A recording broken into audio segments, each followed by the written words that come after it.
Target ng DSWD na tapusin hanggang Huwebes ang pamamahagi ng 15,000 pisong tulong sa rice retailers na apektado ng price cap.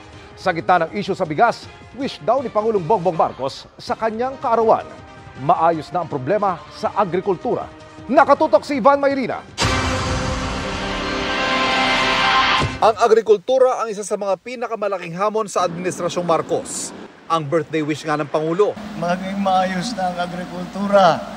Kabilang sa problema ang mataas sa presyo ng bigas na pinatawanan ng gobyerno ng price cap at sinabayan ng 15,000 pesos. Last Saturday nagsimula sila na magbigay ng tulong sa ating mga retailer at parang nagkaroon naman ng effect na yung iba na ayaw magtinda muna ng kanilang bigas ay dahan-dahan lumalabas na dahil nakakasiguro sila na kahit papano meron silang matatanggap para kapalit doon sa kung malulugi sila. Sa ulat ni DSWD Secretary Rex Gatchalian, hanggang kahapon nasa mahigit 4 na retailer pa lang ang nabigyan ng tig 15,000 pesos sa kabuang mahigit 5,000 retailer na nasa listahan ng DTI sa buong bansa.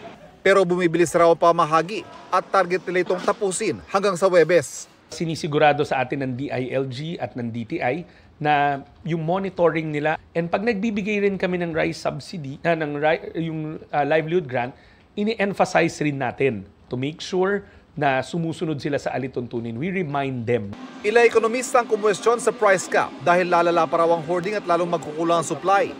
Tinanong ang Pangulo kung hanggang kailan niya ito balak ipatupad. Alam niyo, pag may sinabi akong sagot dyan, yung preso susunod dyan. Lahat yan, sasabihin ko, pag sinabi ko na whatever, mag-a-adjust lahat. Kaya hindi magiging effective yung price cap. So, tignan na lang natin kung paano ang takbo. Personal naman tinanggap ng Pangulo ang implementing rules and regulations sa IRR sa pagpapatupad ng Agrarian Reform Emancipation Act, kung saan hindi nasisingilin ang utang na may mahigit 600,000 benepisyaryo na agrarian reform. Kasabay nito, ang paglagda sa isang kautusan na nagpapalawig sa moratorium para sa pagtigil ng pagbabayad ng iba pang mga benepisyaryong hindi nasaklaw ng Emancipation Act. Para sa GMA Integrated News, Ivan Mayrina, nakatutok, 24 oras. Mga kapuso, samahan nyo kaming tumutok 24 oras. Bisitahin at mag-subscribe sa GMA Integrated News sa YouTube.